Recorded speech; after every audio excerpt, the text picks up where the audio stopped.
Votre attention s'il vous plaît. Cet élément est en français. Contactez-nous pour savoir s'il est aussi disponible en la langue de votre préférence. Veuillez aussi noter qu'il est en audio uniquement. Dépourvu de ce fait d'image originaire. À présent, nous vous convions à suivre, depuis christequality.com et evangileeternel.com, la rubrique Bible mot à mot, ou l'explication prophétique de toute la Bible, livre par livre, chapitre par chapitre, verset par verset, mot à mot. Elle est présentée aujourd'hui par le Dr Jean-Pierre Moubenga, ministre de l'Évangile éternel. Tous les enseignements du Dr Jean-Pierre Moubenga sont disponibles sur christequality.com/jpmoubenga.html. Bonne édification au nom de notre commun Seigneur et Dieu Jésus-Christ. Amen. Ici encore, nous sommes dans le cadre des fils des prophètes.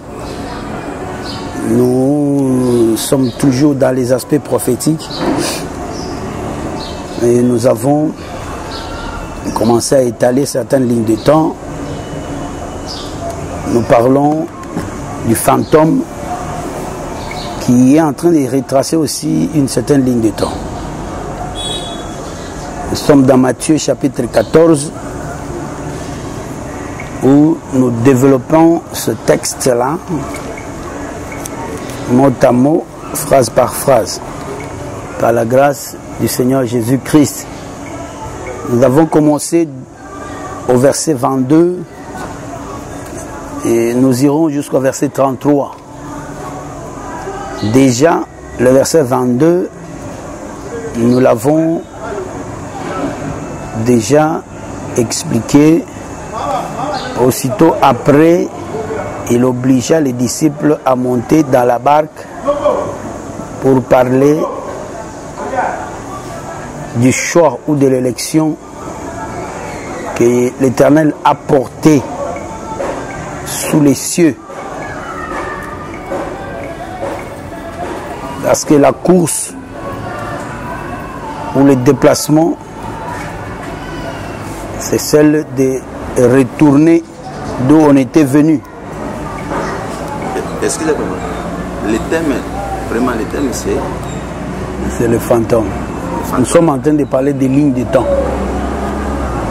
Plusieurs lignes de temps, mais la première ligne de temps que nous avons voulu utiliser l'enseignement sur le fantôme pour indiquer une certaine ligne de temps.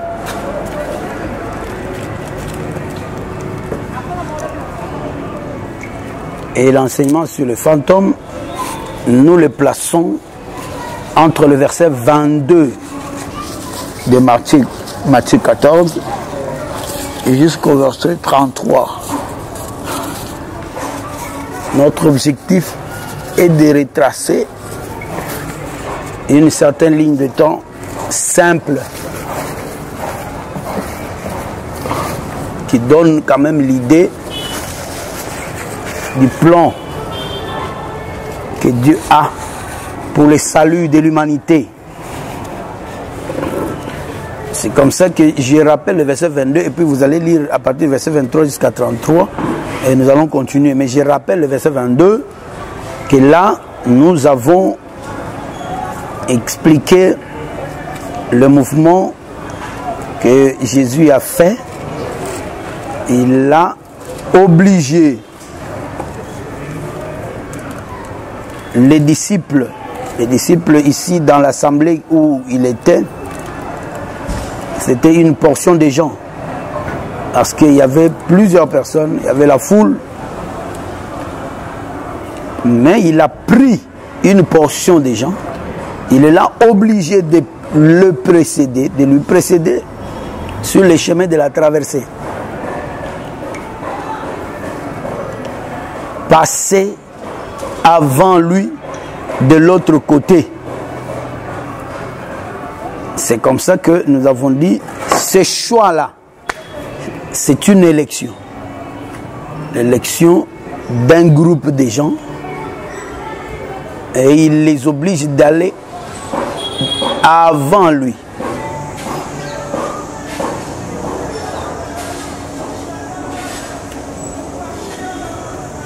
Nous allons donner quelques précisions avant de continuer. Sur le plan des principes des révélations, lorsque Dieu dit « Passez devant lui, devant moi », il faut refuser. Si Jésus dit « Bon, brassez de moi, je suis », dis à Dieu « Non, papa, pardon. Moi, je vais te suivre après. » N'accepte jamais. En même temps, c'est toute une alliance. Donc la première alliance, l'alliance de Moïse, c'est l'alliance de précéder Jésus. Mais de manière générale, par rapport à la création, nous tous qui sommes enfants de Dieu et qui avons été élus avant la fondation du monde, Dieu nous a envoyés devant lui. Et tout ça, ça prend l'essence de la première alliance. C'est pourquoi, avec Romains, chapitre 2, le verset 14, il faut avoir à lire. Ouais, verset 14. Ceux qui ont péché sans la loi.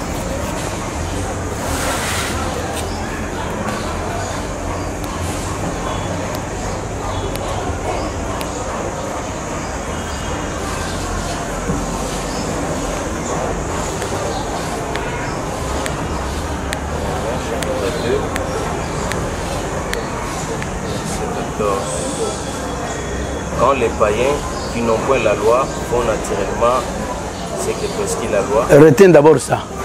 Les païens qui n'ont pas la loi font naturellement ce qui est prescrit dans la loi. Est-ce que tu comprends ça? Donc les païens qui n'ont pas écouté Moïse, mais par rapport à la nature, vous les sentez en train de faire les choses que Moïse a écrites dans les Écritures. C'est que, la suite, ils sont eux qui n'ont point la loi. Ils sont eux qui n'ont point la loi. Qui n'ont point la loi, c'est-à-dire eux qui n'ont pas écouté Moïse. Ils sont. Ils montrent que l'œuvre de la loi est écrite dans leur cœur. Ils montrent que l'œuvre de la loi est écrite dans leur cœur. La question qu'on se pose, quand? Parce que ce sont des païens. Les païens, l'image des païens, prenez l'image de Genèse chapitre 10, comment Dieu a fait que le monde soit rempli, donc les nations soient formées sur la terre. Les nations sont formées. Vous prenez Genèse 10, et puis vous allez associer Genèse 11, qui disperse ces gens-là. Qui disperse. Mais les nations, ce sont... Au jour de Noé, il y a eu des nations. Tous ceux qui sont morts, c'était des gens des nations.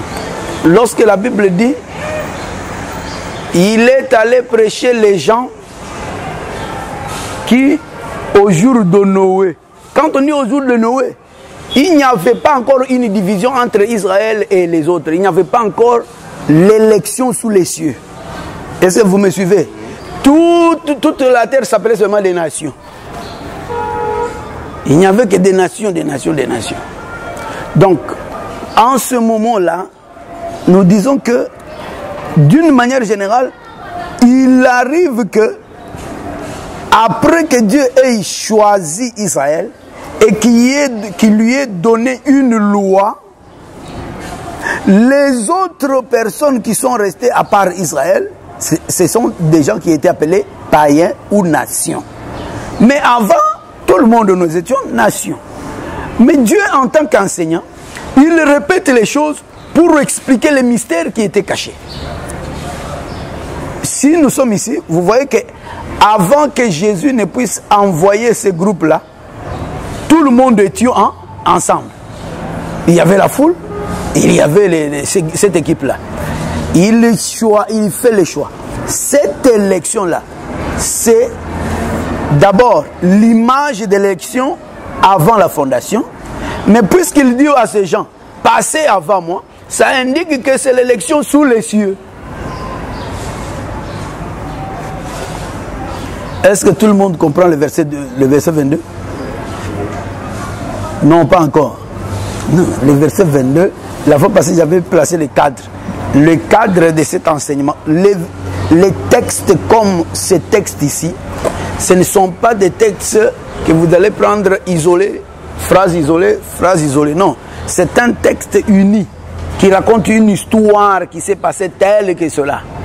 Ce qui veut dire que les événements se suivent comme on les a dit là.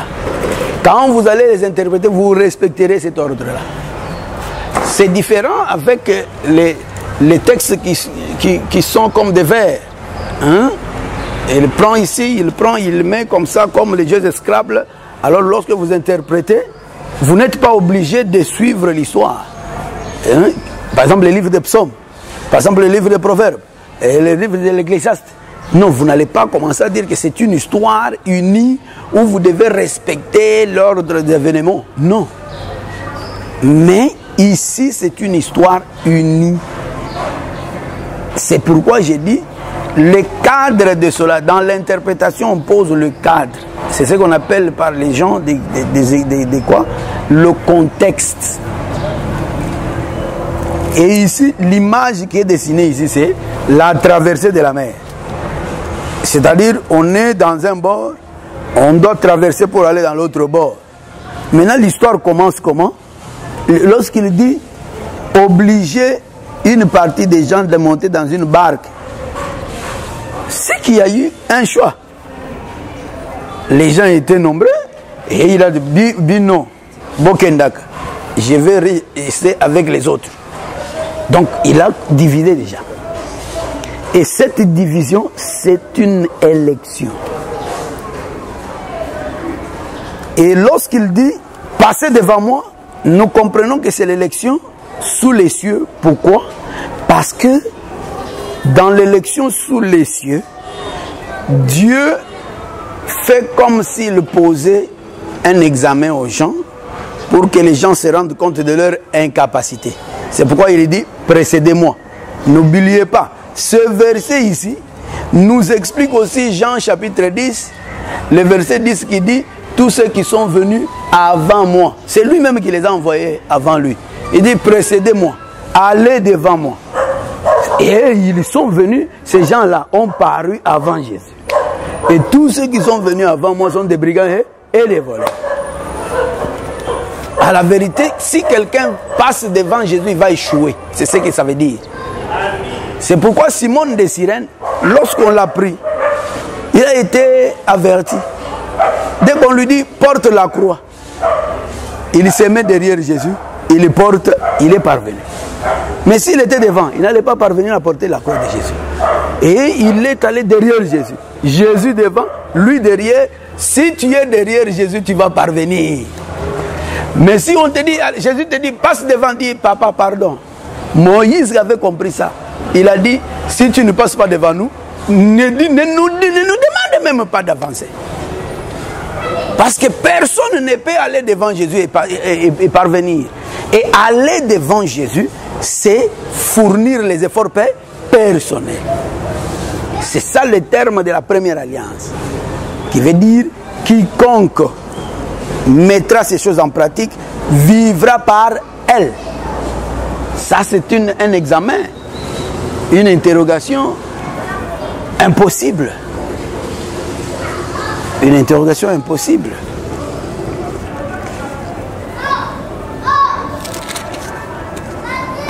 Le verset 22, est-ce que vous l'avez compris? Ici, nous parlons de l'emplacement, c'est-à-dire l'éternité, et puis de l'élection, qui est l'image de l'élection de l'éternité, mais qui est concrètement l'élection sous les cieux. Qu'est-ce qu'il montre? Il a dit, précédez-moi. Précédez-moi. Or, dans l'élection avant la fondation du monde, le Seigneur dit ceci. Romains chapitre 8, verset 29-30. Il a dit, ceux qu'il a connus d'avance, il les a aussi prédestinés à être semblables. Qui est devant? C'est le Fils. Qui est devant. Et ils sont semblables, c'est-à-dire ils suivent Jésus après. Mais s'il te dit, va devant, oh, ça ce n'est plus avant la fondation du monde. Ça devient sous les cieux. Et ça, c'est le propre d'Israël. Avec la fois passée, j'ai parlé de toutes ces choses bien. J'avais parlé même de monter sur le cheval, tout et tout. Ésaïe 30, comment Israël a pu monter sur le cheval. Parce que lorsque Dieu, Moïse a mené la loi, les termes de la loi de la montagne, il arrive, il leur présente ça. Israël a répondu directement, nous ferons tout ce que l'Éternel a dit de faire. Vous le ferez avec quelle force? Vous êtes pressés. C'est ça, dire que nous allons monter sur les chevals. C'est-à-dire nous allons fournir notre propre effort. Mais quand Israël va se repentir, dans les termes de Osée chapitre 14, il va dire, nous ne monterons plus à cheval. C'est-à-dire, nous comprendrons que lorsque nous serons fatigués, nous allons désirer que quelqu'un vienne nous aider. Et ça, c'est le désir de la grâce. La grâce, ce n'est plus l'effort personnel. Donc, monter dans la barque, je ne sais pas où est-ce qu'on était arrêté, mais la barque, j'avais déjà signifié que la barque, c'est l'image du poisson par rapport à la nature. Comment nous avons compris ça? Nous sommes allés visiter le frère Jonas. Jonas était dans une barque, c'est-à-dire dans un bateau. La barque, c'est un bateau. Et il était dans un bateau qui devait l'amener jusqu'à destination. Maintenant, arrivé au milieu de la mer, il y a un vent contraire qui est apparu, comme d'habitude, comme tous les jours lorsqu'on traverse la mer. Et les vents qui soufflaient, les gens ont pensé, n'est-ce pas, au Dieu. Parce que lorsqu'on est dans l'impossible, on désire que quelqu'un puisse venir nous aider. Et quand ils ont pensé comme ça, alors qu'est-ce qui s'est passé? Jonas est allé dans la cave, tout ça. Et puis on a demandé à tout le monde de prier. On a trouvé que Jonas ne priait pas. Et finalement, lui-même a donné la révélation. Il a dit, jetez-moi dans les mers. Parce que il fuyait, n'est-ce pas, l'envoi ou l'envoi de Dieu, la demande de Dieu. La solution, c'était quoi? Le jeter dans la mer. Mais les Écritures nous interprètent ça parce que lorsqu'on a posé à Jésus, on a cherché à ce que Jésus puisse faire un miracle. Jésus a dit à cette génération-là que je ne ferai pas pour vous un autre miracle que celui de Jonas. Pour Jésus, c'est ça le plus grand miracle. C'est que qu'on puisse les prendre et les jeter dans l'eau. Et lorsqu'on a jeté Jonas dans l'eau, Jonas venait d'un bateau, on l'a jeté dans l'eau. Et puis il est allé entrer dans la bouche d'un poisson. Le poisson l'a amené à destination. Qu'est-ce que le poisson a fait? Il n'a fait que le transport de Jonas. Or, s'il y avait quelque chose qui faisait le transport de Jonas avant, c'était un bateau. Donc, l'œuvre du bateau a été faite par le poisson.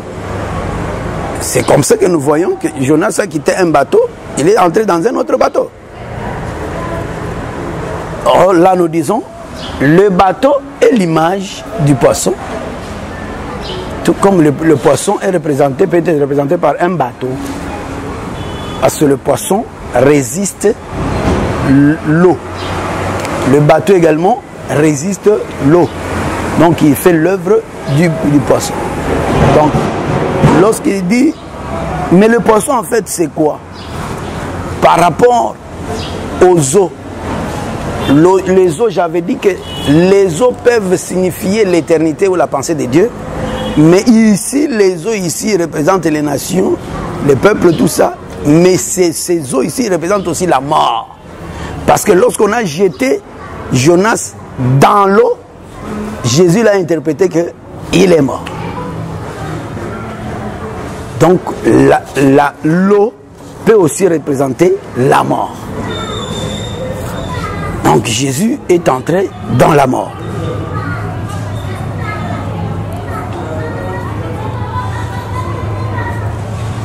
Le poisson, c'est une résistance, dans ce cas ici, par rapport à la mort.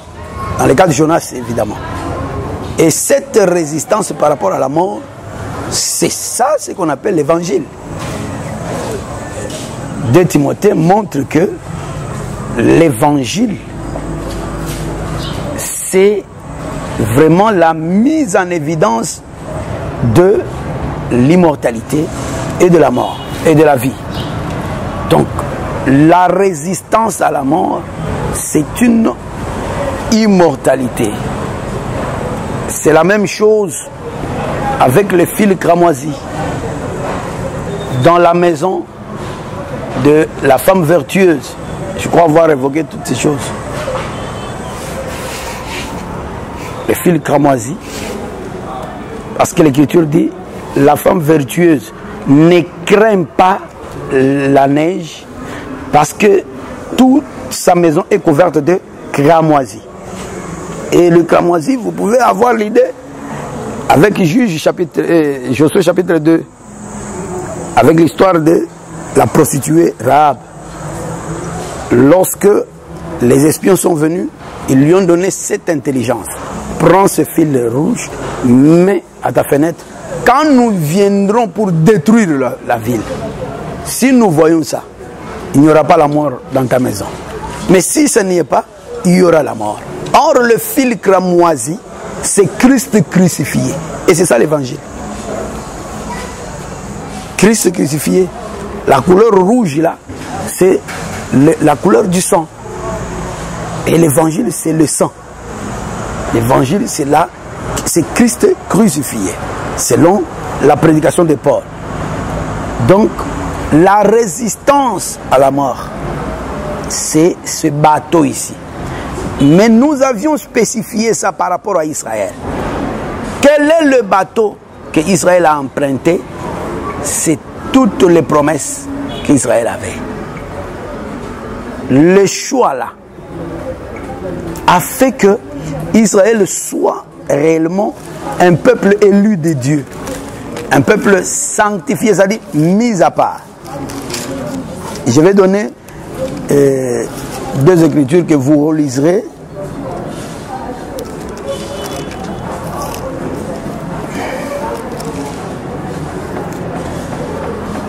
Deutéronome 7, 6, vous lisez.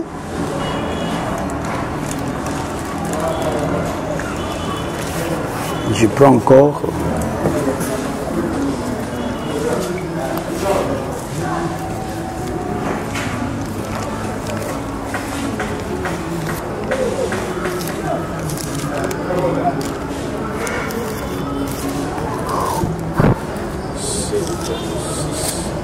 Car tu es un peuple saint pour l'Éternel ton Dieu.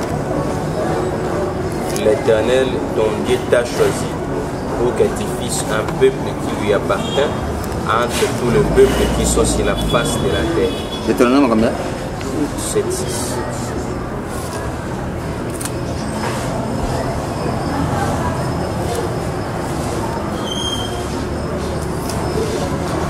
Ne touchez pas à mes oins, c'est quel verset? Il faut le lire encore.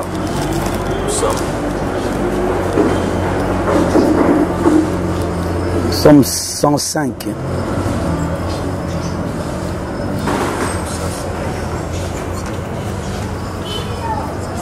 Verset 12, lisez.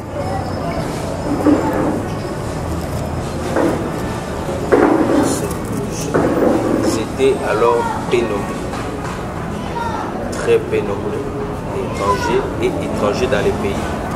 Ils allaient d'une nation à l'autre et d'un royaume vers un autre peuple. Mais il ne permit à personne de les opprimer. Il châtia des rois à cause d'eux. Ne touchez pas à mes oins et ne faites pas de mal à mes prophètes. Vous voyez? Pourquoi? Parce qu'il était devenu un peuple de Dieu. Psaume 114 complète ça. Lis le verset 1, 2, 3. Quand Israël sortit d'Égypte, quand la maison de Jacob s'éloigna d'un peuple barbare, Juda devint son sanctuaire. Voilà. Israël fit son domaine. Quand vous êtes domaine de Dieu, qui viendra entrer là-bas? Vous devenez intouchable. Vous devenez, quand vous êtes des sanctuaires de Dieu, qui viendra se jouer de là? C'est Dieu lui-même qui va répondre. Il va répondre. C'est pourquoi tu peux t'arrêter même là-bas, mais continuer avec une autre écriture. Zacharie, chapitre 2.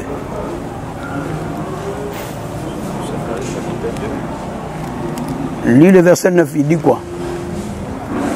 Voici, je lève ma main contre elles, et elles seront la proie de ce qui leur était asservi. Et vous saurez que l'Éternel des armées m'a envoyé. Le verset 8, il dit quoi? Car ainsi parle l'Éternel des armées. Après cela viendra la gloire. Il m'a envoyé vers les nations qui vous ont dépouillé. Car celui qui vous touche la prunelle de son œil. C'est par rapport à l'élection de Dieu. Quand Dieu vous choisit, vous devenez son domaine, vous devenez sa maison, c'est fini. Vous devenez intouchable. Intouchable. C'est là où je dis, et qu'est-ce qui fait de vous les intouchables? Les promesses de Dieu. Vous nagez dans ces promesses. Donc ce bateau, c'est vraiment les promesses que Dieu a faites. Et ces promesses, ça représente la parole. Aujourd'hui, nous, c'est la parole. La parole de Dieu. Et cela était les promesses de Dieu autrefois, qui étaient représentées aussi par la loi de Dieu. Pour Israël, c'est encore la loi. La loi les sécurisait. La loi sécurisait Israël. Parce que la loi, c'était comme l'autel de Dieu. Ok? Lorsqu'on est sous la loi, j'avais annoncé ça la fois passée, c'est comme être sous autel. Vous avez appris que si on poursuit quelqu'un, s'il vient toucher seulement l'autel, on ne le touche pas. Parce que l'autel, c'est comme une ville de refuge, comme un lieu saint. C'est pourquoi l'Écriture dit, en Apocalypse chapitre 6, à l'ouverture du 5e sceau, qu'il y avait des âmes sous autel. Automatiquement penser à des peuples, un peuple qui était sous la loi. Apocalypse 10. Apocalypse 6. Verset, je crois, 9, 10, 11.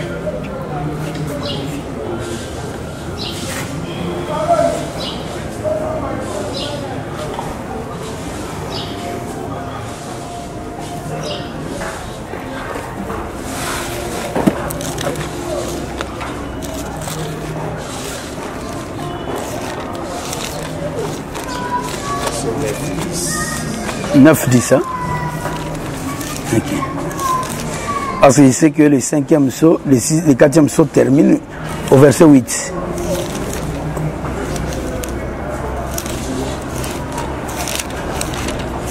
Papa Jean, le verset 22, Le 5e saut. ça va maintenant? Allez. Nous sommes en train de tracer la ligne des temps. Nous la commençons à l'éternité. C'est là où nous avons commencé. Nous avons commencé depuis l'éternité. Ici, l'éternité est représentée par quoi? Le bord, l'autre bord. C'est l'autre bord qui représente l'éternité. La création est représentée par les eaux. On doit les traverser. Et traverser, c'est marcher. La fois passée, j'ai beaucoup parlé de ces choses.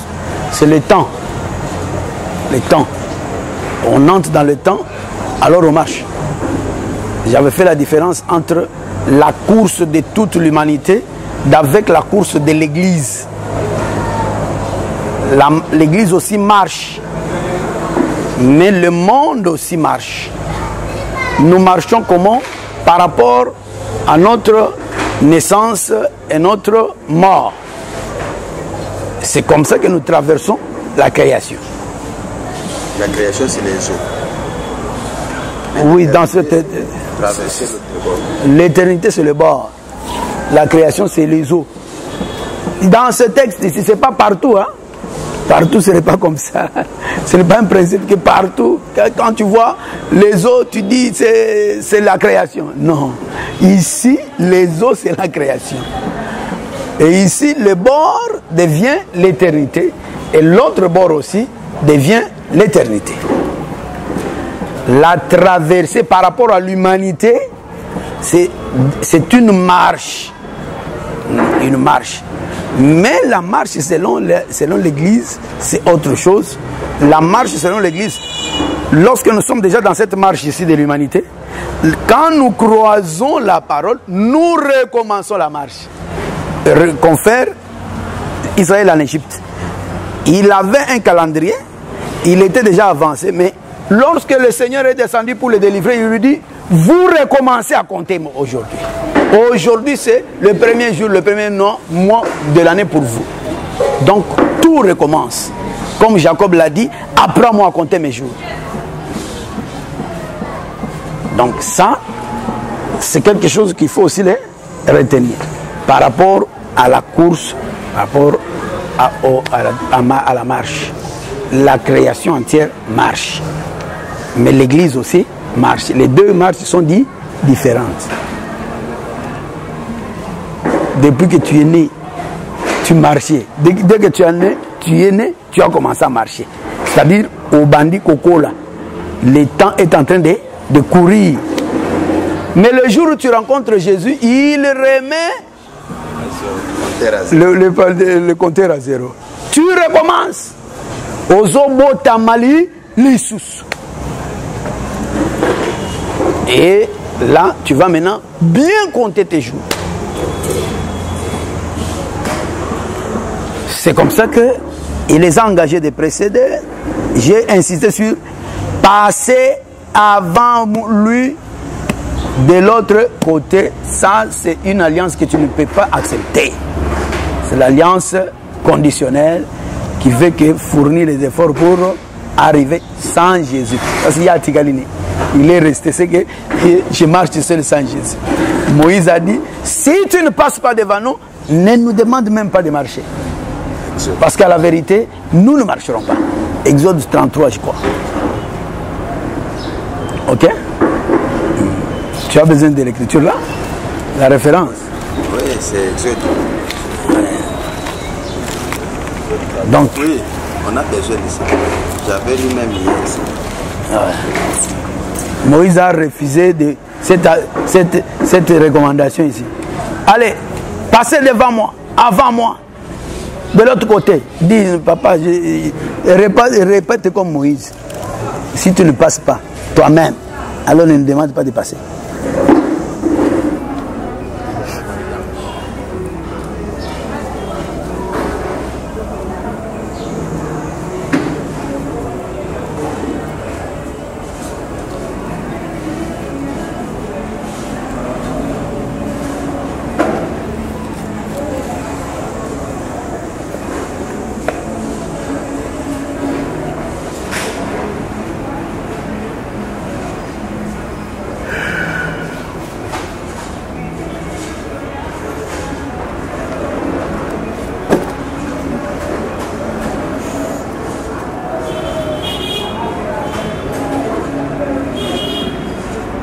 Verset 15 de Exode 33. Vous pouvez commencer 14-15. Moïse dit au 15, lui dit, si tu ne marches pas toi-même avec nous, ne nous fais pas partir d'ici. Il a refusé cette recommandation. Mais avant, le peuple avait accepté ça. C'est ça les termes de la première alliance. Ça veut aussi dire quoi? Celui qui mettra ces choses en pratique vivra par elles. Il faut refuser ça. Ça, c'est Galate qui a parlé comme ça. C'est Paul qui répète les mêmes choses dans Galate. Ce sont ces principes-là. C'est cela. Passer de l'autre côté. Pendant qu'il renverrait la foule. Nous avons aussi parlé de ça et nous avions insisté sur ça. Renvoyer la foule, nous avons expliqué ça. C'est la dispersion. Disperser la foule. Nous avons placé la dispersion dans la création. La formule de la création, c'est prendre des hommes et les mettre dans des maisons, dans des corps. Et c'est comme ça que nous l'avons vu se concrétiser dans Genèse 15, où Dieu est descendu et il a dit « dispersons-les ». Ce sont les caractéristiques de la dispersion. La dispersion, c'est le fait de renvoyer quelqu'un dans sa maison. Dans cette écriture ici. Il dit, bon, mais c'est Massili, rentrer chacun dans sa maison. Or, cette chose, dans la révélation, ça veut dire former un corps pour quelqu'un et souffler à l'intérieur. Va chez toi. Or, dans la tête de Dieu, nous étions une assemblée. Quand il t'envoie dans ce corps, c'est qu'il t'a chassé quelque part. Il t'envoie dans ce corps, il t'a chassé quelque part. Quand vous allez vous retrouver, toi tu tombes à l'Équateur, lui tombe au Bas-Congo, vous vous frappez. Toi, vous ne comprenez pas. C'est aussi Genèse 11 qui s'accomplit. Lorsqu'on est dispersé, on perd la langue, on commence à avoir d'autres langues qui ne se comprennent pas. On commence à adorer d'autres dieux. Deutéronome 28 ou 64. On commence à adorer d'autres dieux. Lorsqu'on est dans la dispersion, votre âme ne sera pas tranquille. Vous serez tourmenté jour et nuit comme Lot.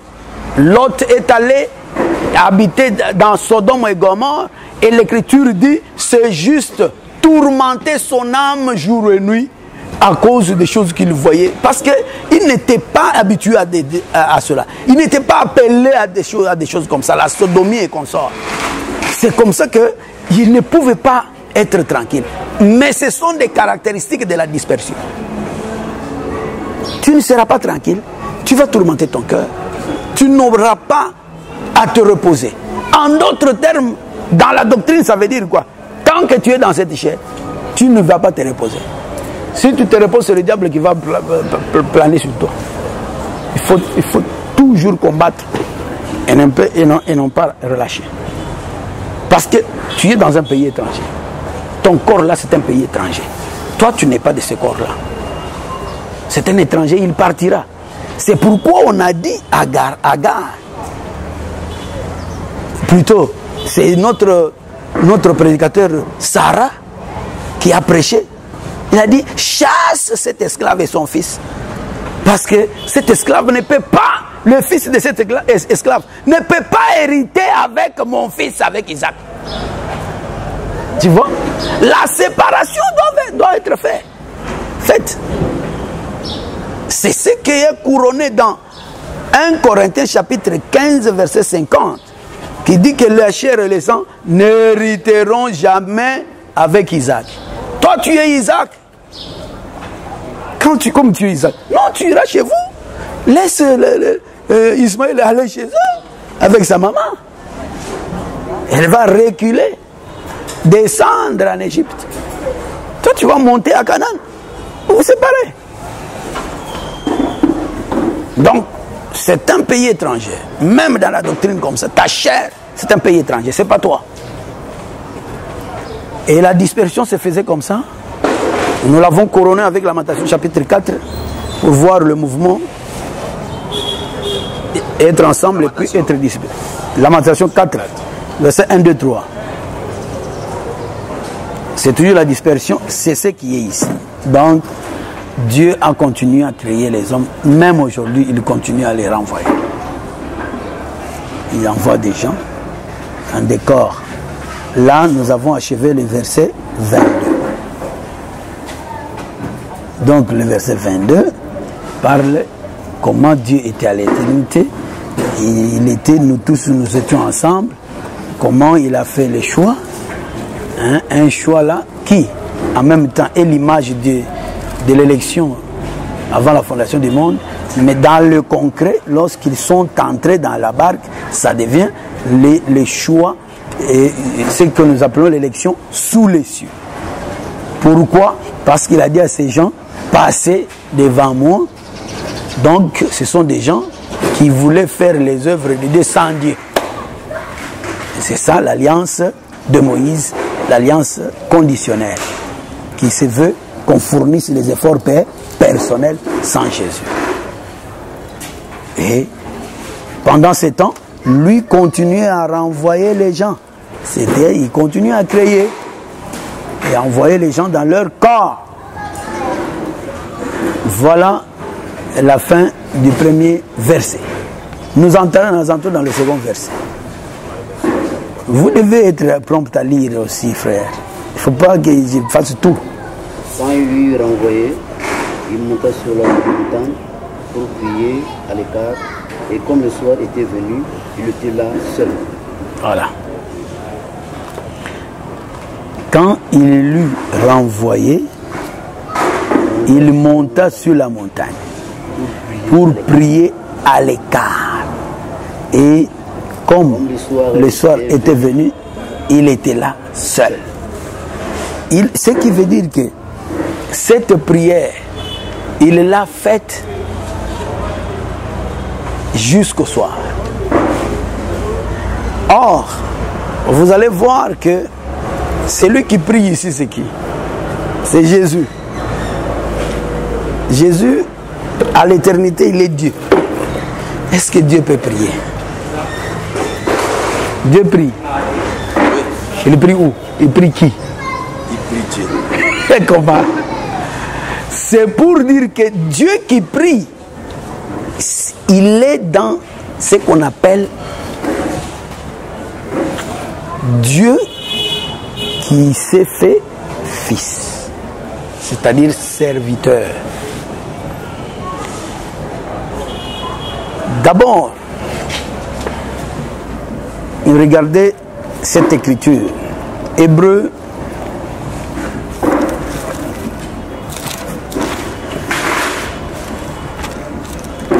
il y a une fois nous étions dans un débat contradictoire avec en tout cas on s'est retrouvé dans le même camp que les branhamistes. Pourquoi? Parce que les branhamistes avec dans le même camp que le branhamistes qui fait beaucoup de bruit ici, les polygames, c'est qui? Casse.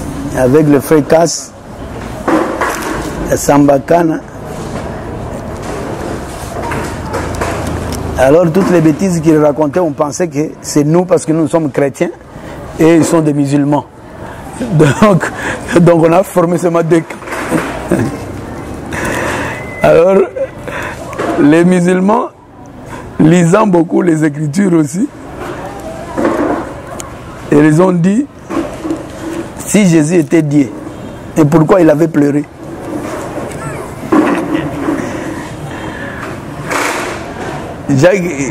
Casse dit, Jésus n'avait pas pleuré. Il dit, pourquoi à la croix il a pleuré?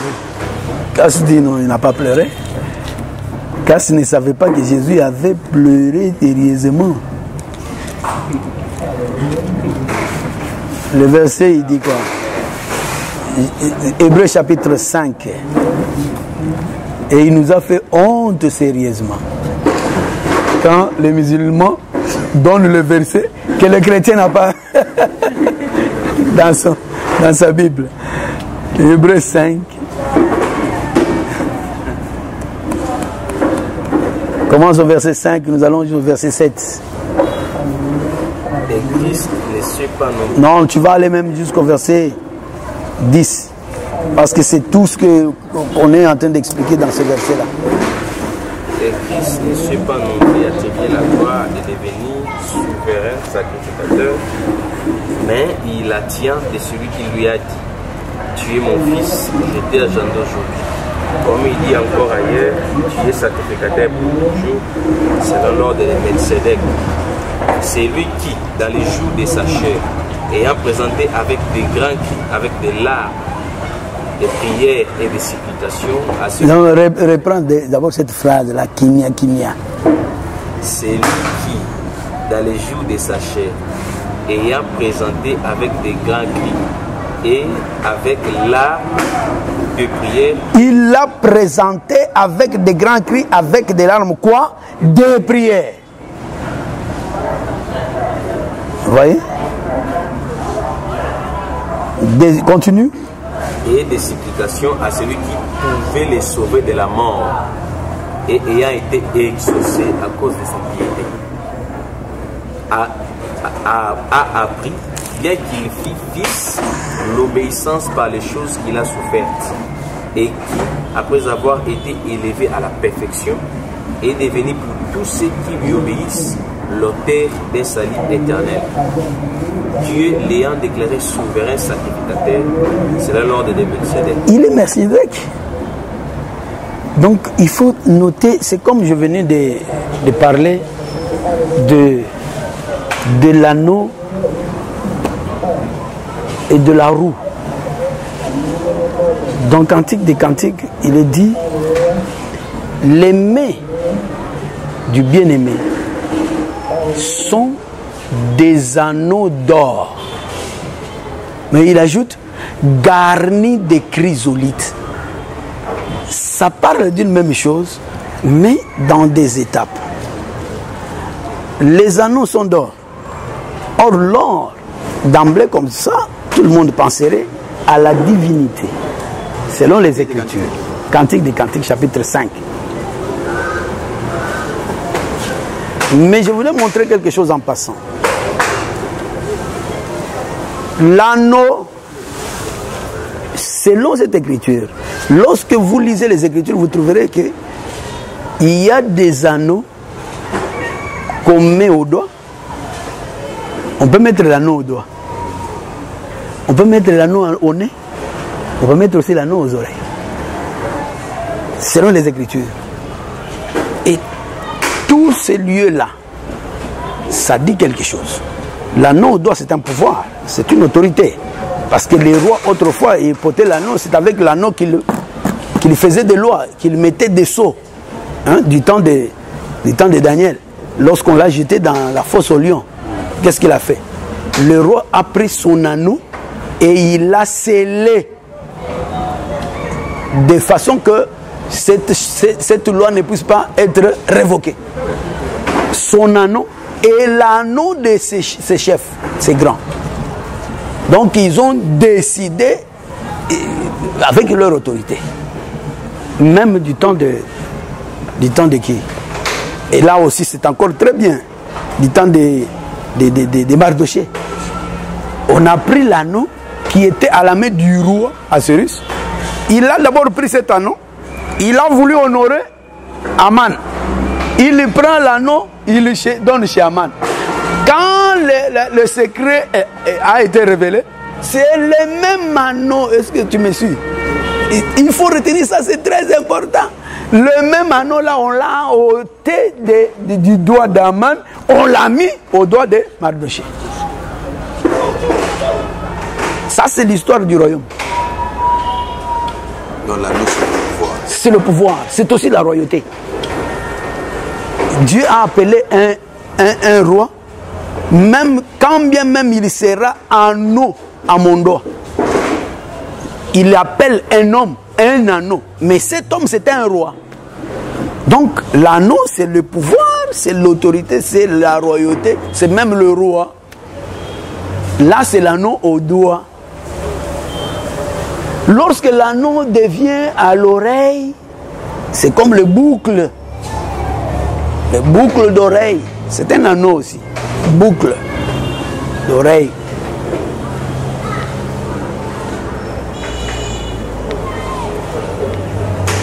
On peut avancer. L'anneau à l'oreille parle de l'histoire aussi de l'oreille. Parce que là, l'oreille, pour que l'anneau soit à l'oreille, on doit trouer. L'oreille est trouée dans Exode chapitre 21. Lorsque un peuple qui est esclave refuse de sortir de son esclavage, il préfère demeurer esclave à perpétuité. Là, on va lui trouer l'oreille. Signe de dire qu'il a l'oreille comment?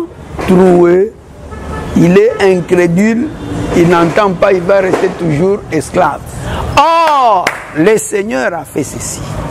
Là, j'attire votre attention. Et là, tu vas me lire cette écriture-là. Lis cette écriture de Exode chapitre 33.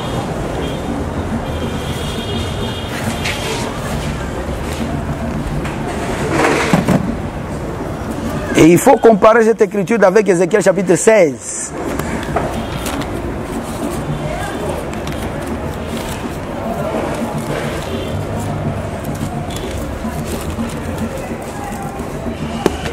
Exode 33, verset 5-6.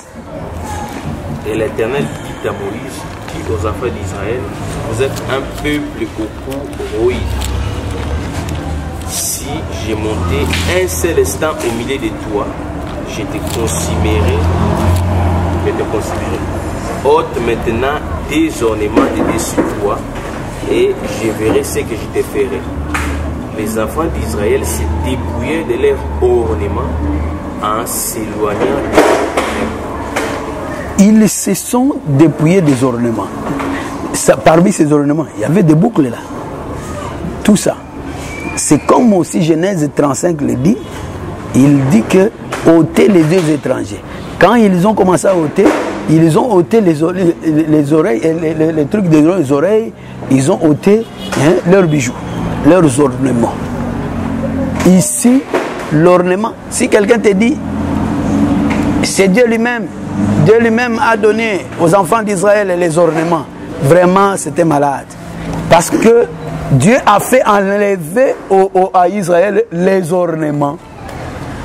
Oui, c'est vrai, il leur a donné des ornements dans Ézéchiel chapitre 16. Mais comment il leur donne les ornements? Est-ce que c'était les ornements physiques comme ça? Il dit, bon, Bochamulongo, Marie, viens, prends tes ornements. Non. Même dans cette ancienne alliance, Dieu n'a jamais donné à quelqu'un l'ornement physique. Au contraire, il leur a fait ôter les ornements physiques. Genèse 35, Exode 33, on a ôté ça pour se sanctifier, pour se purifier. Vous voyez? Arrivé à Ézéchiel 16, il leur donne les ornements. Mais ça n'a jamais été une cérémonie comme ça où il fait tomber les ornements physiques. Non, c'était des ornements déjà interprétés. C'est ce qui fait la beauté même de l'homme. Il dit à Israël dans Ézéchiel 16 que ton père et ta mère étaient des païens. Parce qu'il parle en termes de Jébu ou de Jérusalem. Jérusalem comme territoire comme ça. Et ce Jérusalem-là, il prophétise sur la race de Dieu. En Abraham d'abord, et nous tous. Parce que nous tous, nous sommes nés en Abraham. Et Israël est né. Et Israël est plutôt Abraham qui est notre père. Son père était qui? Un saint. C'est un païen. C'est pourquoi il dit, quitte ta patrie, sors. Pour parler du changement de nom ou pour parler de la conversion. C'est pourquoi il dit là. Mais là, il dit, je t'ai lavé de l'eau, vous deviez lire le verset 9 jusqu'au verset même 11 ou 12. Mais il dit, je t'ai donné le verset 10, je t'ai donné des vêtements brodés. Ces vêtements brodés que Dieu avait donnés à Israël, c'était les vêtements physiques comme ça que Dieu a donné. Mais les gens qui disent ça, ils sont malades. Demandez-leur quel jour Dieu était au rendez-vous avec Israël. Il a commencé à leur donner des vêtements brodés physiques, des chaussures, des peaux teintes en bleu. Tous avaient des chaussures teintes en bleu, comme ça en uniforme. Et j'étais ceigni de fin lin. Et j'étais couvri de soie. Je te parais d'ornements. Ornements à Botola Kikuna. Il leur donne les ornements. Ça veut dire quoi?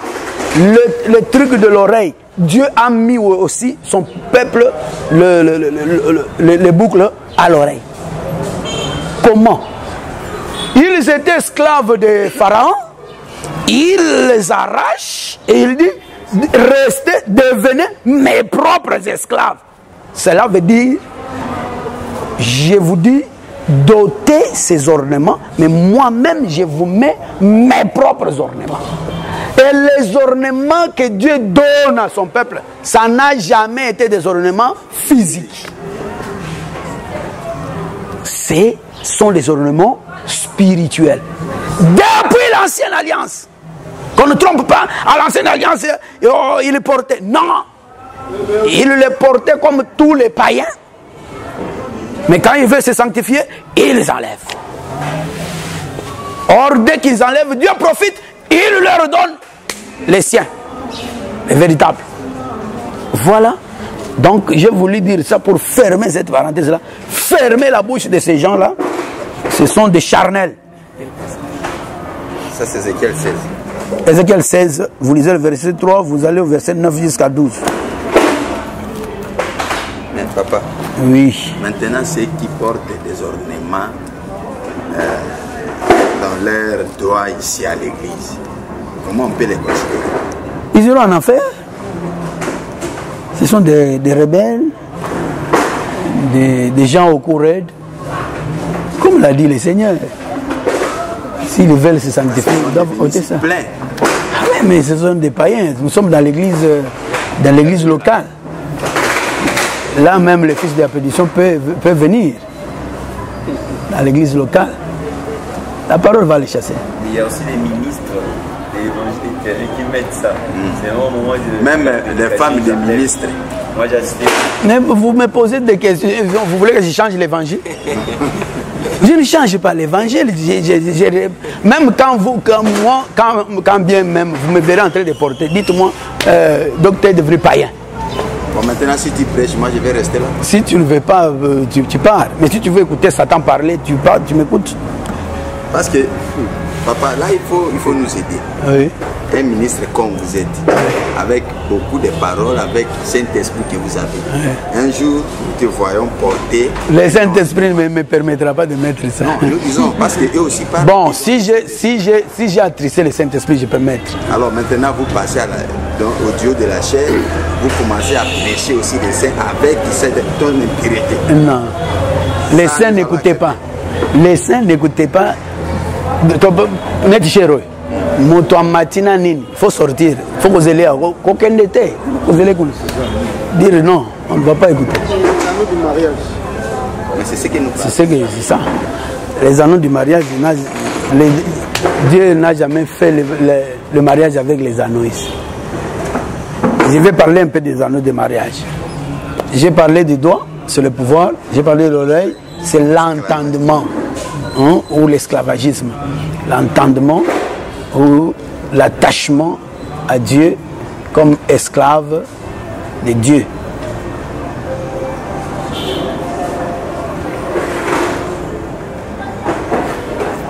Maintenant, l'anneau au nez, c'est ça, c'est pour le mariage. Tu as vu l'anneau pour le mariage. C'est Genèse 24, verset combien?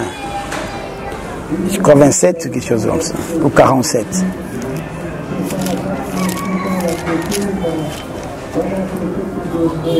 Ce n'est même pas pour le mariage, c'est pour les fiançailles. 47. Je l'ai interrogé et l'ai dit, de qui es-tu fille? Elle a répondu, je suis fille de Bethuel, fils de Nacor et de Milka. J'ai mis l'anneau à son nez. Il a mis l'anneau à son nez et les bracelets à ses mains. L'anneau ici, qui était au nez, était d'or. Il pesait un demi-cycle. L'anneau ici pesait un demi-cycle.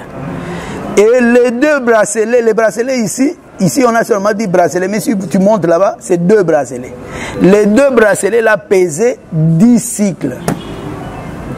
Les 2 bracelets représentent la totalité de la parole. Et l'anneau ne pouvait pas... Si vous voyez quelqu'un qui porte l'anneau au nez d'un cycle, dites qu'il est Dieu, commencez à l'adorer. Mais toi, tu ne peux porter qu'un demi-cycle. Chacun de nous, nous avons que demi-cycle, demi-cycle, demi-cycle, demi-cycle. Ici, demi-cycle veut seulement dire une portion, une partie, pas la totalité. Mais celui qui porte, qui prend donc le cycle entier, il a pris la totalité. C'est Dieu lui-même qui a l'esprit sans mesure. C'est l'éternel Jésus. Parce que l'anneau au nez, c'est l'esprit. Mais regarde même cette histoire-là. Prends seulement cette histoire. C'est le plus ancien, le serviteur le plus ancien, qui est allé pour épouser la femme pour Isaac. Lorsqu'il a mis l'anneau, la femme n'a pas encore vu le mari. Donc, ça veut dire, avant l'enlèvement, nous avons déjà l'anneau au nez. Et l'anneau au nez que nous avons, ce sont les arts de l'esprit. Ce sont les arts de l'esprit qui nous garantissent la transformation de notre corps.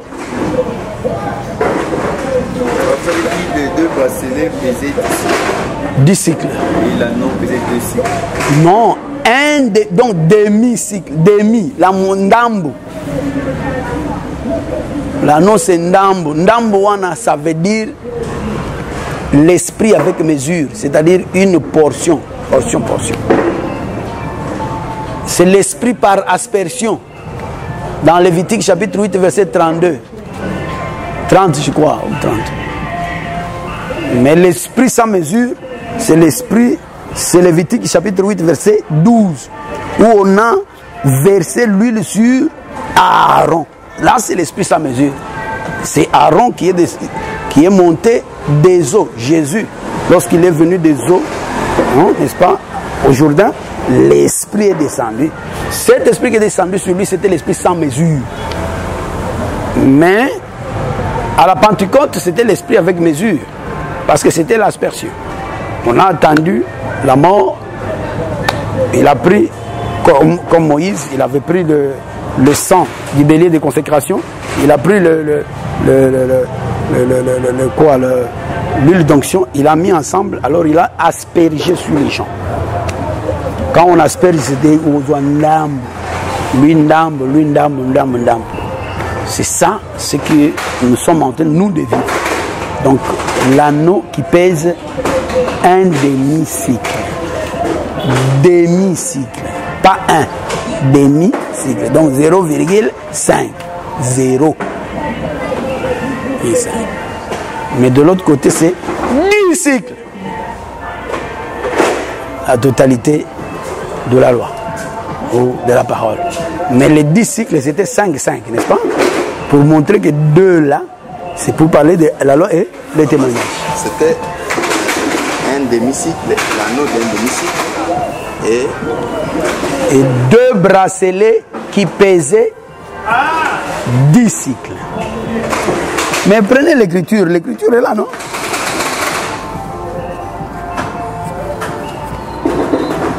Verset 22.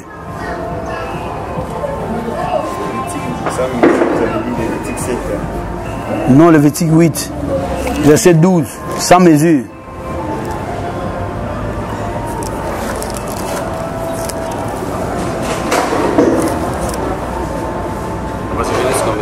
Genèse 24, le mariage de Rebecca. 24, verset 22, lis le verset 22.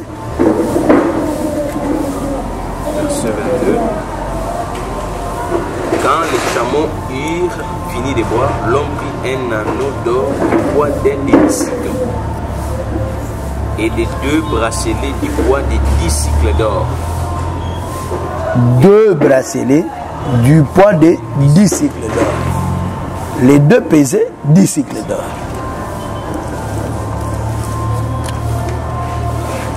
L'anneau au nez parle du souffle Mais l'objectif pour lequel je suis allé là-bas, je n'ai même pas encore atteint ça. Vous avez commencé à poser beaucoup de questions.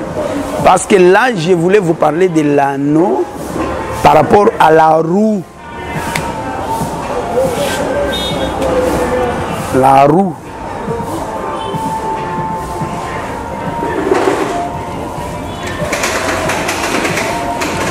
Notre temps s'accomplit déjà. Nous allons, je crois, continuer. La prochaine fois, je recadre Matthieu 14 pour ne pas aller outre. Quand il lui renvoyait, il monta. Ici, je voulais expliquer la prière. La prière, c'est ce que j'ai commencé ici. La prière de Jésus. Jésus, il a poussé des grands cris et des larmes. Mais papa. Non, laisse-les. Parce que ici, les 10 sigles là, non, j'ai dit que c'est la totalité de la parole. Mais en deux, il y a 10, il y a deux. Les bracelets sont 2, mais ils pèsent 10. 10, c'est la totalité de la parole, à l'image de 10 commandements. Les 10 commandements, c'est toute la parole, vous savez, non? Oui. Toute la parole. Mais quand ça entre dans 2, ça devient la parole interprétée, parce que c'est à la loi et au témoignage. Mais puisqu'on veut arrêter, je voulais retourner. Je sais que quand je vais commencer à parler, je me rappellerai de l'anneau et de la roue. La roue est grosse. L'anneau est petite. C'est comme ça, non? Mais les deux sont des anneaux. Gros anneau et petit anneau. Gros anneau. Mais revenez parce que nous voulons arrêter ici pour que chacun ait la pensée, quand nous reviendrons, que nous continuions bien. Ici, je veux parler du temps de la prière de Jésus. Jésus a prié. Nous disons que je vais parler de la prière de Jésus. J'ai dit d'abord que l'Éternel était là avec toutes les armées. Après, il a fait les signes de l'élection et les gens ont commencé à avancer avant que Jésus ne suive les gens. Parce que Jésus a suivi les gens après. Et c'est tout ce que nous allons parler encore ici. Mais je me détache de ce texte pour dire que même pour entrer dans le monde, Jésus aussi a emprunté le corps. Et il est entré. Mais il est entré après. Il a d'abord laissé les gens passer devant lui. Mais quel est le temps de cette prière? Cette prière. J'ai ramené cette prière dans Hébreux chapitre 5. La prière de Jésus explique aussi ses pleurs. Est-ce que nous sommes ensemble? Ça explique les pleurs. C'est pousser des cris, verser des larmes. Ce sont là les cris de Jésus. Or, ces choses ici, même quand nous considérons le contexte des Hébreux là, vous trouverez clairement qu'il dit, et il présentait ses prières et des supplications à celui qui pouvait le sauver de la mort. On veut parler de la mort. Ici, c'est l'œuvre de la croix. Parce que sur l'œuvre, à la croix, Jésus a poussé des cris. Et il a donné des paroles. Et évidemment, il pleura. Et des supplications de tout ça. C'est lui qui pouvait le sauver de la mort. Et il a été exaucé à cause de sa piété. Il a été exaucé. Cette chose, cette prière, nous la retrouvons aussi dans le poisson de Jonas. Quand Jonas est entré dans le poisson, il a commencé à prier. Alors qu'entrer dans le poisson, c'est mourir. Entrer dans la mort, parce que Jésus a dit, comme Jonas fut dans le ventre de la terre 3 nuits et 3 jours, ainsi le Fils de l'homme sera aussi dans les entres de la terre 3 nuits et 3 jours. Mais qu'est-ce qu'il fait là-bas? C'est la prière. Or, tout ça veut du moins expliquer les souffrances de Christ, c'est-à-dire l'œuvre de la croix.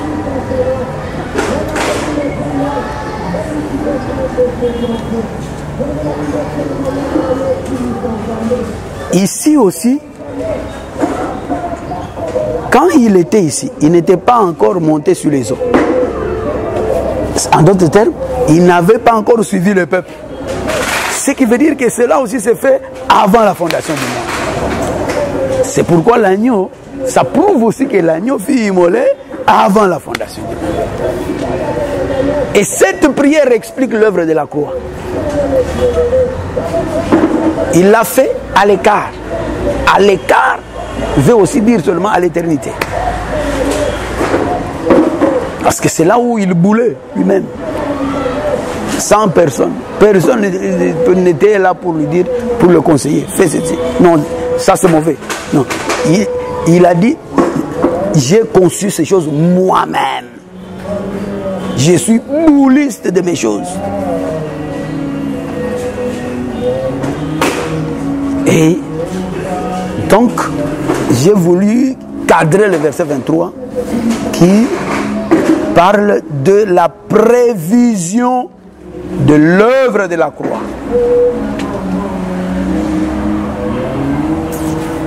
Et on pourra répéter ça dans plusieurs écritures pour voir, mais que les pensées ne soient pas écartées de la chose.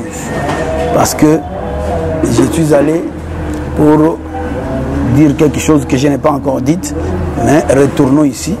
Peut-être on pourra encore retourner à la roue pour voir ce qui se passe. Mais nous allons parachever le verset 23 et entrer au verset 24 la fois prochaine. Pour aujourd'hui, nous nous arrêtons ici. Et que le Seigneur bénisse chacun de nous au nom de Jésus. Amen. Amen. Amen. Amen. Amen. Amen. Amen. Amen. Amen. Amen. Amen. Merci d'avoir suivi ce message et que Jésus-Christ vous bénisse.